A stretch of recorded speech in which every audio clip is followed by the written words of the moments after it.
ভেটকি মাছের fish fry যে খেতে ভালো হয় তা নিয়ে কোনো সন্দেহ নেই, কিন্তু বাড়িতে যদি ভেটকি মাছ না থাকে তাহলে একবার ট্রাই করে দেখতে পারেন রুই মাছের এই কাকলেটগুলো। রুই মাছের এই কাকলেটগুলো দেখতে আর খেতে এতটাই সুন্দর হয় যে ফিশ ফ্রাই থেকে কোনো অংশেই কম হয় না। নমস্কার, কেমন আছেন সবাই? বাঙালি স্পাইসি কিচেন চ্যানেলের নতুন একটি রেসিপিতে আপনাদের স্বাগত।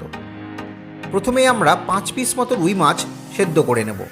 আর সেদ্ধ করার সময় অবশ্যই জলে দিতে হবে লবণ, গোলমরিচ গুঁড়ো আর হলুদ গুঁড়ো। মাছটা যতক্ষণে সেদ্ধ হচ্ছে ততক্ষণে আমরা 3টা মিডিয়াম সাইজের পেঁয়াজ আর 5টা কাঁচা লঙ্কাকে ভেজিটেবল চপারে দিয়ে এইভাবে একদম ছোট করে কেটে নেব। তো মাছটা আমাদের সেদ্ধ হয়ে গেছে। এইবার একটা ডিশের উপর নামিয়ে ঠান্ডা করে নিতে হবে। ঠান্ডা হয়ে গেলে মাছগুলো থেকে কাটা ছাড়িয়ে এইভাবে রেডি করে নেব।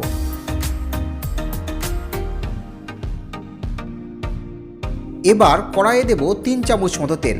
তেলটা গরম হলে কেটে রাখা পেঁয়াজ আর কাঁচা লঙ্কাটা দিয়ে হালকা ব্রাউন কালার করে ভেজে নিতে হবে। পেঁয়াজটা ভাজা হলে দেব 3 চামচ মতো আদা রসুন পেস্ট। আদা রসুনের পেস্টটা দেবার পর আরও 2 মিনিট মতো ভালো করে কষিয়ে নিতে হবে, যাতে আদা রসুনের কাঁচা গন্ধটা একদম চলে যায়। এই সময় দিয়ে দেব স্বাদ মতো লবণ, আর এর সাথেই দেব হলুদ গুঁড়ো আর লাল লঙ্কার গুঁড়ো। আমরা এখানে হাফ চামচ মতো লাল লঙ্কার গুঁড়ো দিয়েছি, আপনারা ঝালটা বুঝেই কিন্তু লাল লঙ্কার গুঁড়োটা দেবেন।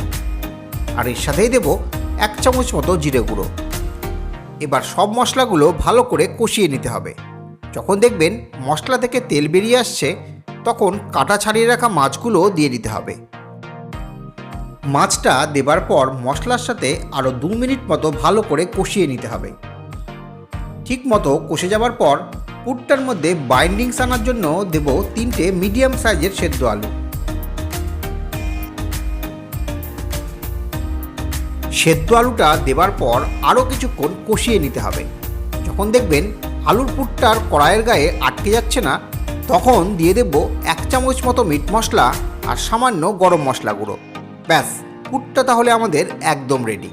এবার একটা পাত্রে ঢেলে ঠান্ডা করে নেব।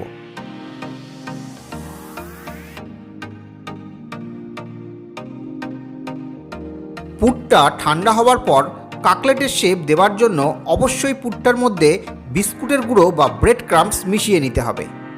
এইভাবে বিস্কুটের গুঁড়ো বা ব্রেড ক্রাম্বস মিশিয়ে নিলে কাকলেটের আকার দিতে দারুণ সুবিধা হয়। বাজারে সাধারণত যে আকারের ফিশ কাকলেটগুলো পাওয়া যায় আমরা সেই আকার করেই ফিশ কাকলেটগুলো তৈরি করে নেব।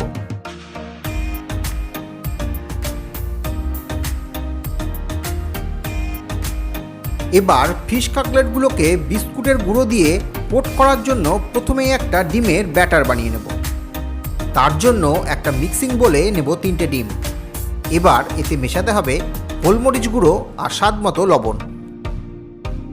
এবার তৈরি করে রাখা কাকলেটগুলোকে প্রথমে শুকনো ময়দা দিয়ে কোট করার পর ডিমের গোলায় ডুবিয়ে বিস্কুটের গুঁড়ো দিয়ে কোট করে নেব।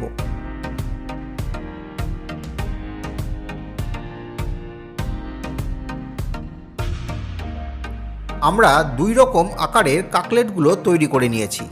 এবার কাকলেটগুলো ভাজার জন্য একদম রেডি। এবার কড়াইয়ের তেলটা গরম হলে হিটটাকে মিডিয়ামে রেখে কাকলেটগুলোকে ভেজে নেব। কাকলেটগুলোর আকার তুলনামূলকভাবে একটু বড় হওয়ায় আমরা 2টো করেই ভাজব। কাকলেটগুলো ভাজতে মোটামুটি 3 থেকে 4 মিনিট সময়ের প্রয়োজন হয়। তেলে ছাড়ার পর যখন দেখবেন কাকলেটগুলো এইরকম গোল্ডেন ব্রাউন কালার হয়ে গেছে তখন তুলে নিতে হবে। এই রুই মাছের কাকলেটগুলো অবশ্যই একবার বাড়িতে ট্রাই করে দেখবেন। বাচ্চা থেকে বড় সবারই খুব পছন্দ হবে। তো কাকলেটগুলো আমাদের ভাজা হয়ে গেছে। দেখুন ভাজার পর কাকলেটগুলো দেখতে কতটা সুন্দর হয়েছে। তো আজকের রেসিপিটা আপনাদের কেমন লাগলো তা কিন্তু কমেন্ট বক্সে জানাতে ভুলবেন না।